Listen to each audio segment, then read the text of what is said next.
Our man is finished. Kagame's Rwandan state of himself, collapsing. Written by David Himbara. Edited by Gabrielle Ndayishimiye. Published by Livin Books. Copyright 2025, David Himbara. All advances and proceeds from my memoir are dedicated to supporting Gabriel Ndayishimiye.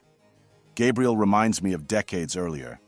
I arrived in Canada as a young, broken Rwandan refugee and transformed myself into an educator. Gabby too arrived in Canada after surviving the Rwandan military. Forced to flee with his family, he journeyed through Burundi, Tanzania, and Malawi.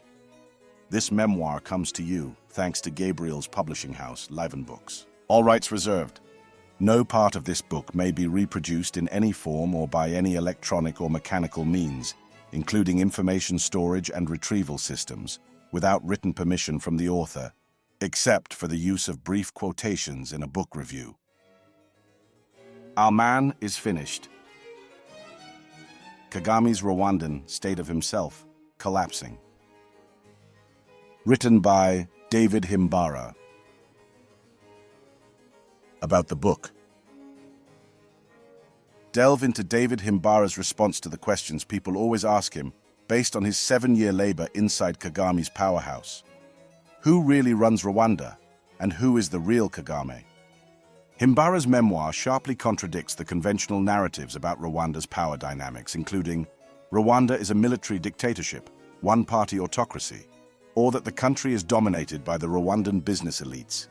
Kagame destroyed all of the above. Kagame is a Lone Ranger ruler reinforced by none other than his wife, Mrs. Jannette Kagame. At the helm of power for over 30 years, this family ferociously defends their power, come hell or high water.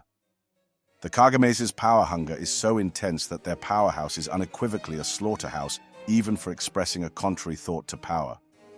Witness the deaths of Himbara's workmates in the Kagames' powerhouse, killed while under state custody, died mysteriously, or perished in exile.